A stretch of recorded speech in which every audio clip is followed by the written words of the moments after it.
arrest you because you're being very uncooperative. I said, well, you're going to have to arrest me because I'm going in there, and I'm telling you right now, I don't see none of y'all in there. Y'all are standing with snipers, and y'all are far away. If y'all don't go in there, I'm going in there. He immediately put me in cuffs. She says after Uvalde police officers told marshals to uncuff Gomez, she ran towards the school. As soon as they uncuffed me, I jumped that first gate fence, and once I jumped it, I went to my son's class, and I knocked on the door, and I remember the teacher saying, I'm like, hey, they're already bolt cutting the fence to get me. She's like, you think we have time to get out? I said, y'all have time. I'm going to run for my other son.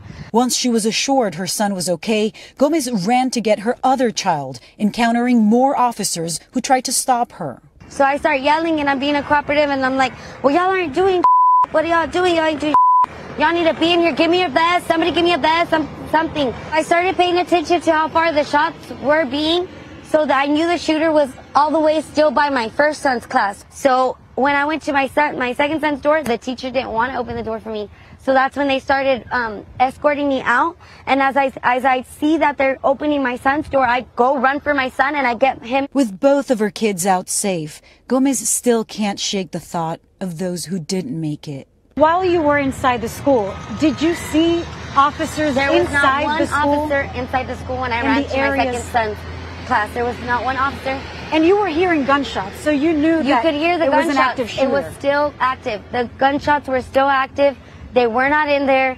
There was no one in there. If anything, when I pulled up, my car was closer to the school than where the snipers and everybody that was laying on the ground were. When you heard that it took law enforcement 75 minutes before they went in and stopped the shooter, what was your thinking, having been inside the school yourself? I don't know. I was just thinking that they could have saved many more lives. They could have gone into that classroom and maybe 2 or 3 would have been gone, but they could have saved the whole class. They could have done something.